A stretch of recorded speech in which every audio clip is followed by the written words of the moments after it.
Hello everyone. आज की जो हमारी वीडियो है वो बेसिकली उन लोगों के लिए है जिन्होंने अभी ऑर्थोडोंटिक ट्रीटमेंट करवाया है, उनके ब्रेसेस निकल गए हैं और अब उन्हें किन किन चीज़ों का ध्यान रखना है। बेसिकली हम इस वीडियो में उनके बारे में बात करेंगे। तो नमस्कार, मैं हूं doctor Deepa. Welcome to my YouTube channel. अगर अभी तक आपने मेरा चैनल सब्सक्राइब नहीं किया है तो सब्सक्राइब कीजिए और साथ ही बेल आइकन को भी दबा लीजिए ताकि जैसे ही कोई नई नोटिफिकेशन आए आप तक जानकारी पहुंच जाए। तो चलिए वीडियो को शुरू करते हैं।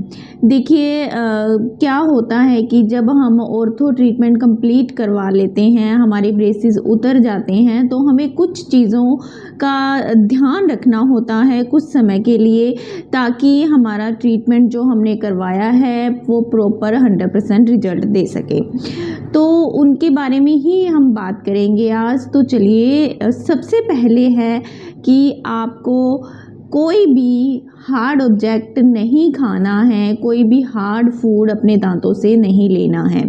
देखिए अभी रिसेंटली आपने ब्रेसेस निकलवाए हैं। देखिए ऑर्थो जो ट्रीटमेंट होता है वो मेनली क्या होता है कि हड्डी की ग्रोथ पे ही डिपेंड करता है। तो क्या होता है कि जैसे ही अभी ब्रेसेस उतरे हैं, वो ऑर्थो ट्रीटमेंट कंप्लीट हुआ है, आपको रिटेनर्स दिए गए हैं, तो क्या है कि हड्डी अभी इतनी मजबूत नहीं बनी होती है, वो थोड़ी कमज़ोर रहती हैं।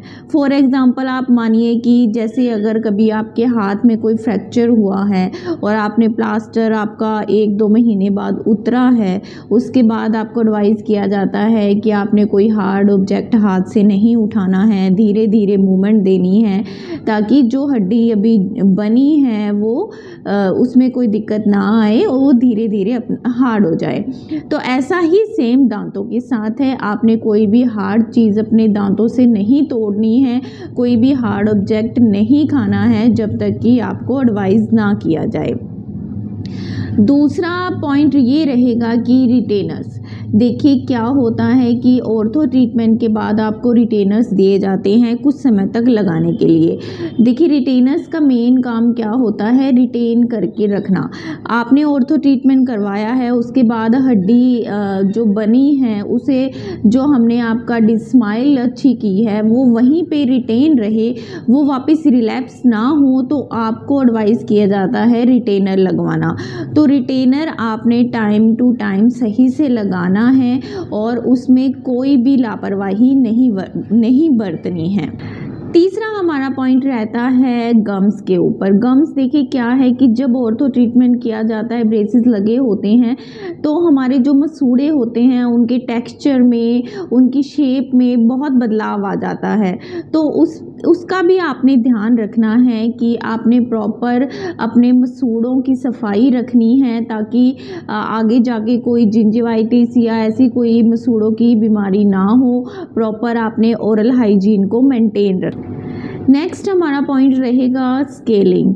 देखिए ब्रेसेस बहुत लंबे समय तक लगे होते हैं, तो उस वजह से क्या होता है कि पेशेंट अपनी ओरल हाइजीन को मेंटेन करना उसके लिए थोड़ा हार्ड हो जाता है, थोड़ा कठिन रहता है प्रॉपर सफाई रखना। तो ऐसे में क्या करना है आपने कि आपने प्रॉपर स्केलिंग करवानी है। ब्रेसेस उतारने के बाद भी आपको हर 6 महीने के बाद अपने डेंटिस्ट के पास विजिट करना है और प्रॉपर अपनी दांतों की सफाई करवानी है, ताकि अगर इन बिटवीन कोई हमें गम्स की दिक्कत दिखती है या कुछ और अगर बदलाव दिखता है मसूड़ों के अंदर, तो उसके अकॉर्डिंग उसका ट्रीटमेंट किया जा सके और ताकि दांतों और मसूड़ों की पकड़ भी बराबर बनी रहे, वहाँ पे कोई भी प्लाक या कैलकुलस जमा ना हो। नेक्स्ट पॉइंट आपको ये ध्यान रखना है कि कोई भी डायरेक्ट इम्पैक्ट या चोट लगने से बचना है। कोशिश कीजिए कोई ऐसा वर्क आप ना करें जिससे कि आपके दांतों पे डायरेक्ट इम्पैक्ट पड़े, चोट लगने का खतरा हो। तो ऐसी चीज़ें आपने, ऐसी एक्टिविटीज़ आपने अवॉइड करनी है, क्योंकि अभी आपकी बोन वीक है। अगर आप किसी गेम्स में हैं या कुछ ऐसा आप स्पोर्ट्स के अंदर हैं, तो कोशिश कीजिए कि आप डायरेक्ट इम्पैक्ट से बचें।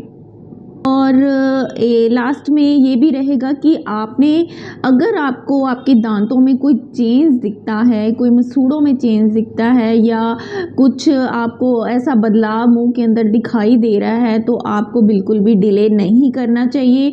आपको अपने डेंटिस्ट के पास जाकर एक बार ज़रूर दिखाना चाहिए, ताकि अगर कुछ एज में कुछ दिक्कत आ रही है तो वो उसके अकॉर्डिंग ट्रीटमेंट किया जा सके। तो आई होप मैंने बहुत ही इजी वे में आपको बता दिया है कि ऑर्थो ट्रीटमेंट के बाद आपने किन किन चीज़ों का ध्यान रखना है, क्या क्या चीज़ें अवॉइड करनी है।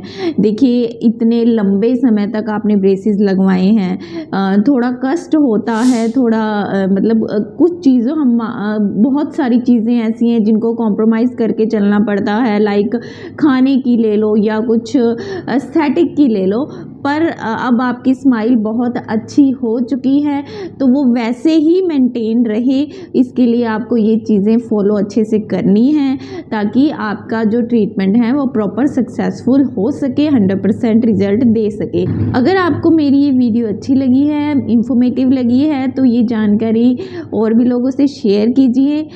Thank you.